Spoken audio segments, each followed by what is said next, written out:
কাউকে খারাপ মন্তব্য করার আগে নিজে ভেবো যে তুমি নিজে কিরকম, তুমি কি খারাপ না তুমি ভালো। কেন বলছে মাঝে হাসি পাচ্ছে, অনেকে বলে যে এই ভিডিও বানায় কিসের জন্য ভিডিও বানায়, কী করে এই ভিডিও বানিয়ে বা কী লাভ পায়। তো আমার ভালো লাগে সেই জন্য আমি ভিডিও করি, তোমাদের যদি ভালো লাগে তুমিও ভিডিও করতে পারো, কিন্তু তোমার সেটা সাহস নেই যে ভিডিও করা কিংবা হ্যাঁ তোমার লজ্জা লাগে, সেটা ঠিক আছে, কিন্তু লজ্জা মানুষের সবাইরই আছে, কারো কম কারো বেশি। কিন্তু কাউকে এমন কিছু কথা বলো না যেটা যা মানে খারাপ লাগবে, সেই অনুযায়ী তোমরা কথা বলো কিংবা সেইভাবে ব্যবহার করো। কিন্তু অনেক তোমাদেরও তো বয়স হচ্ছে, কাকা কাকা কাকিমা সবাইকেই আমি বলছি যে তোমরা যে কাউকে খারাপ কথা বলার আগে তোমরা নিজেরা ভেবে কথাটা বলবে। কেননা ওই কথাটা বলার তুমি বলে ফেলে সেই কথাটা তুমি ফেরত পাবে না।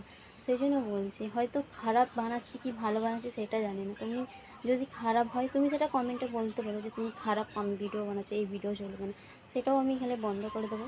কিন্তু আমি ভিডিও করা তো একেবারে বন্ধ করে না, তো আমি কোনো কিছু কি খারাপ বলেছি সেটা যদি খারাপ বলে থাকে সেটা তোমরা কমেন্টে জানি। আর যারা খারাপ মন্তব্য করছে একদিন তারাই দেখবে সেটা ভালো মন্তব্য করবে, কারণ এটাই হয়ে আসছে। আর পৃথিবীতে সব মানুষ ভালো নয়, কেউ ভালোও থাকে কেউ খারাপও থাকে, বেশিরভাগ হচ্ছে খারাপই থাকে, কারণ মানুষ চেনা খুব কঠিন পৃথিবীতে, এটাই হচ্ছে মেন।